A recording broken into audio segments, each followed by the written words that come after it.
표류라고 했다가 월북이라고 했다가. 대통령께서는 이 피격된 공무원의 아들에게 해경의 수사와 조사를 지켜보자라고 말씀하셨는데 그 해경이 이렇게 오락가락하면 국민들은 누구 말을 믿어야 할지요. 어제 하루 동안 오락가락했던 해경청장의 입장 직접 들어보시죠. 예측 시스템도 NNL을 인위적인 노력 없이 올라가기 힘든 걸로 나오지만은 조류의 흐름을 타고 구명조끼와 부력대를 탈 경우에는 북한 측에서의 발견된 위치까지 가능하다고 판단하고 있습니다.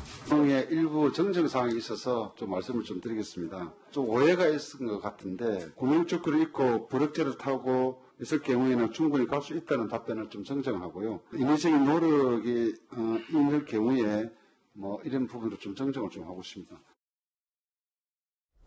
오전과 오후에 입장이 바뀐 겁니다. 정정하고 싶다라고 한 겁니다. 즉 우리 공무원이 인위적인 노력 없이 조류와 구명조끼 등에 이끌려서 북한으로 넘어갈 수 있다라고 오전에 말한 겁니다. 그렇다면 의도적인 월북이 아니라는 얘기가 될 수 있는데 그러자 오후에는 인위적으로 헤엄쳐서 건너갔다라고 정정을 했습니다. 이걸 정정할 수가 있는 건가요? 다시 한번 들어보시죠. 예측 시스템도 NNL을 인위적인 노력 없이 올라가기 힘든 걸로 나오지만은 조류의 흐름을 타고 구명조끼와 부력대를 탈 경우에는 북한 측에서의 발견된 위치까지 가능하다고 판단하고 있습니다.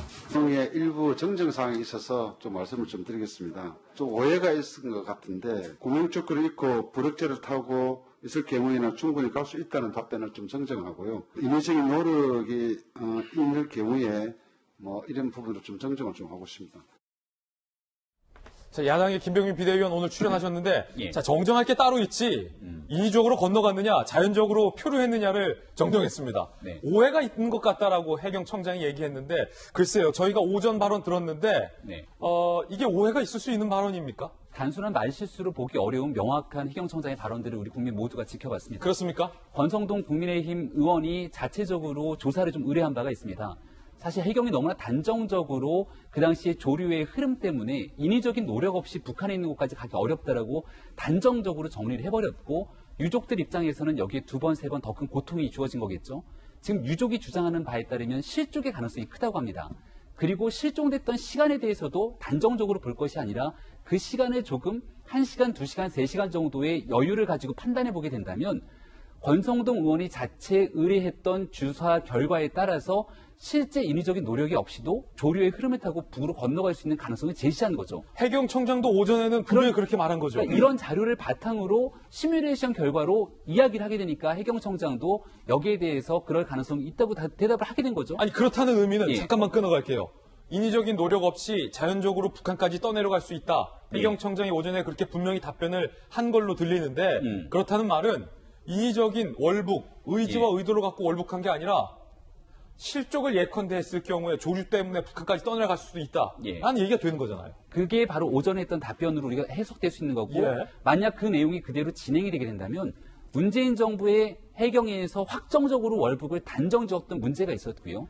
그리고 나서 여권의 핵심 관계자들까지 나서서 월북에 대한 내용으로 사실 이 유족에게 두 번, 세 번 피해를 준 적이 있습니다. 근데 그동안 했던 정부의 해명과 설명들이 앞뒤가 맞지 않는 논리적 모순에 해당되기 때문에 오후에 왜 저렇게 진술을 뒤바꾸게 됐는지에 대한 경위를 설명할 필요가 있는 것이고요.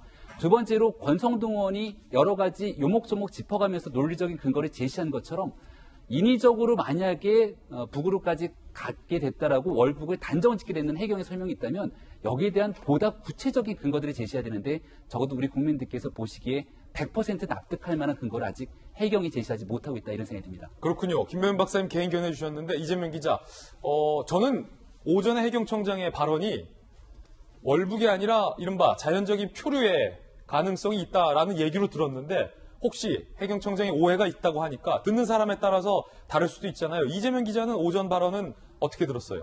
그 오전 발언 자체가 지금까지 해경이 설명했던 것처럼 인위적 노력 없이는 갈 수 없다. 그래서 자진 월북으로 본다라고 했던 걸 뒤집는 발언이었죠. 오전 발언이 그렇게 들렸습니까? 그렇죠. 그러니까 이거는 구명조끼가 있고 부유물을 타고 있다면 얼마든지 충분히 갈 수 있다 이렇게 표현을 했죠. 해경청장 자체가. 그러다 보니까 정정을 하는 거죠, 본인도. 이게 여태까지 계속 해경의 입장은 본인의 의지가 없으면 갈 수 없는 그런 곳이다 이렇게 했기 때문에 자진월북이다 이렇게 봤던 건데 지금 해경청장의 오전 발언이 그게 아니기 때문에 정정을 해서 기본적으로 충분히 갈 수 있다. 이 발언이 오해가 살 수 있다. 그래서 다시 예정 돌아간 겁니다. 아니 그런데 보통 정정을 할 경우에는 예컨대 시간이 틀리거나 1시에서 2시 혹은 미세한 장소가 틀리거나 그러면 보통 오후에 제가 오전에 좀 말씀드렸는데 좀 정정하겠습니다. 예컨대 1시간이나 2시입니다.